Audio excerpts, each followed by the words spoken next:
नमस्ते, मेरा नाम अनिल शारदा है और आप दी जर्नलिस्ट अड्डा देख रहे हैं। मैं ये सोचकर उसके दर से उठा था कि वो रोक लेगी, मना लेगी मुझको।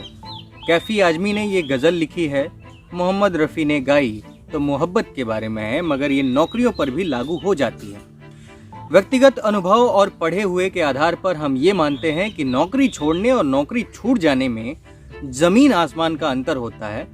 नौकरी छोड़ रहा व्यक्ति गुस्से में होता है, वो ज्यादा सोच नहीं पा सकता है। जिसकी नौकरी छूटने वाली हो, कंपनी में छटनी या किसी और वजह से उसे नौकरी से निकाला जा रहा हो, उसकी हालत बिल्कुल अलग होती है उस वक्त। जैसे हिंदी फिल्मों में भेष बदले हुए जो नायक होते हैं, वो सारे दर्शकों को पहचान में आ रहे होते हैं। बस खलनायक जिसके अड्डे पर वो नायक पहुंचता है, वही उसे पहचान नहीं पाता है।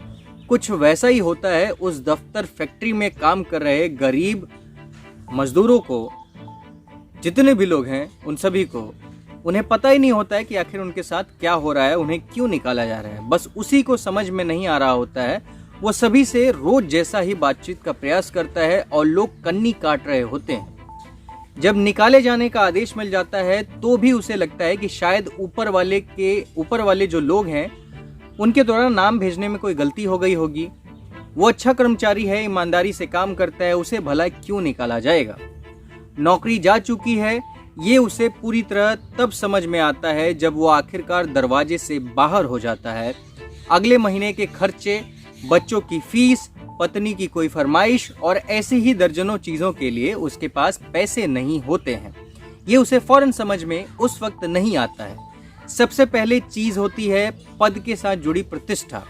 कल तक वो बताता था कि वो ये काम करता है, उसका पेशा उसके परिचय का हिस्सा था, अब वो उसके पास नहीं होगा।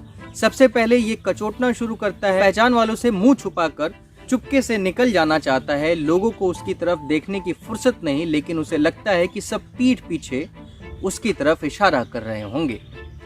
ये महसूस करना भयावह होता है। अब सोचिए कि अगर एक साथ 12,000 से अधिक लोगों के साथ ऐसा हो जाए तो कैसा होगा। जुलाई 1984 में एक दिन ऐसा ही आया।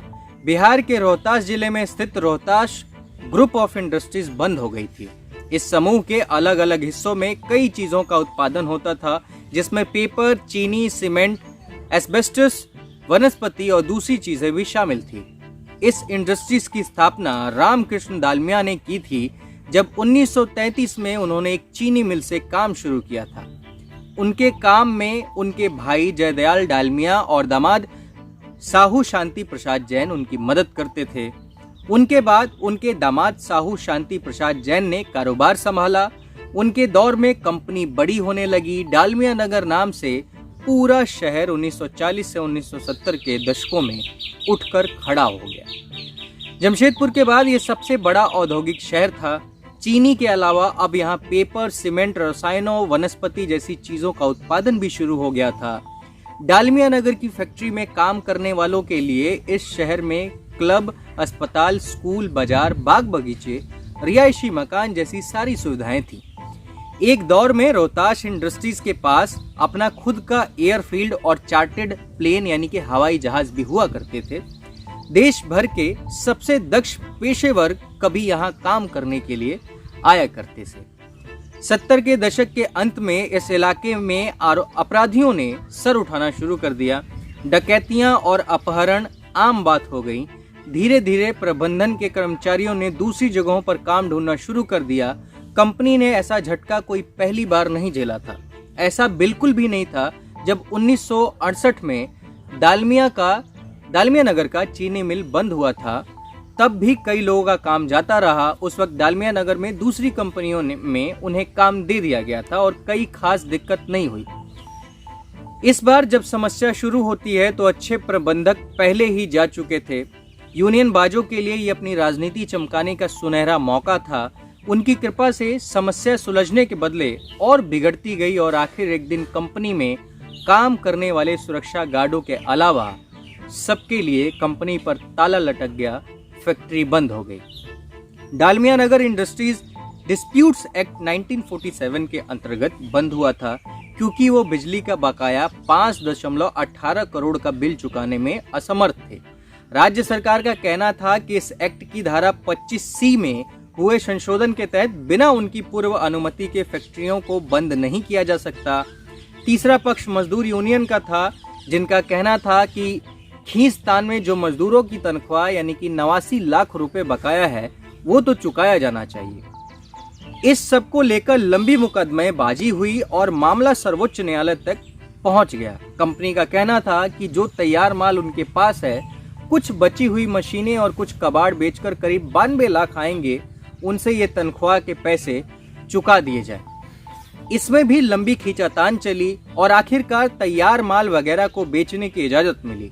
लंबे समय तक इस फैसले पर अमल नहीं हो पाया। इस बीच डालमिया नगर में सिर्फ रोहतास ग्रुप ऑफ इंडस्ट्रीज ही बंद नहीं हुई थी, उसके तैयार माल और बचे खुचे कबाड़ से जो दूसरी चीजें बनाने वाले उद्योग थे वे भी बंद हो गए थे। खाने पीने और मनोरंजन से जुड़े व्यवसाय खत्म हो गए थे। घरेलू कामकाज, इलेक्ट्रीशियन, प्लम्बर, मैकेनिक और कितने ही लोग जो डालमिया नगर में काम करने वालों के घरों के काम के जरिए रोजगार पाते थे, उनके लिए भी कोई ठिकाना नहीं बचा था। परिवार में 5 लोग मान लिए जाएं तो सीधे तौर पर कम से कम 60,000 और अप्रत्यक्ष रूप से 3 लाख लोगों की कोई नौकरियां जो थी वो चली गई थी, उनका आसरा कुछ नहीं बचा था। जब आप सोचें कि बिहार का मजदूर श्रमिक, चाहे वो ब्लू कॉलर हो या व्हाइट कॉलर, बिहार लौटकर काम क्यों नहीं करना चाहता, तो डालमिया नगर देखिएगा। उसे पता नहीं कि कब उसके पैरों के नीचे से जमीन गायब हो जाएगी, इसलिए वो भरोसा ही नहीं करना चाहता। ये शायद समझ में आएगा। 12,000 से अधिक श्रमिकों की पीठ पर चढ़कर हुए आंदोलन ने बिहार को 2 मुख्यमंत्री दिए। केदार पांडे 19 मार्च 1972 से 2 जुलाई 1973 तक थे और उसके बाद बिंदेश्वरी दुबे 12 मार्च 1985 से 13 फरवरी 1988 तक मुख्यमंत्री। मगर किसी के मुख्यमंत्री बनने से रोहतास ग्रुप ऑफ इंडस्ट्रीज की 17 इकाइयों के खोलने का कोई लेना देना नहीं। यहाँ काम करने वालों ने अपना और अपने परिवार का भरण पोषण कैसे किया, ये वही जानते होंगे। बाकी वो प्रवासी श्रमिक जिसकी तस्वीरें आपने देखी होंगी, वो हर बार जाते वक्त इंतजार तो अब भी करता होगा, सोचता होगा कि शायद जाते हुए उसे कोई रोक कर मना लेगा, वापस बुलाएगा। फिर उसका पुराना अनुभव तो वही है ना कि वो समझता है कि ऐसा कुछ होने वाला नहीं है। जो हालात हैं वही हालात उसके साथ चलने वाले हैं। बिहार में बदलाव कुछ होने वाला नहीं है। कुछ दिन पहले बिहार में ट्विटर पर ट्रेंड हुआ इंडस्ट्री इन बिहार, लेकिन क्या इसके बाद ये चीज़ें बदलेंगी? ये पोस्ट हम जिसका पढ़ रहे हैं वो आनंद कुमार हैं। आनंद कुमार पटना में रहते हैं। उन्होंने ये पोस्ट लिखा है जिसे हम इस वीडियो के माध्यम से आप तक पहुंचा।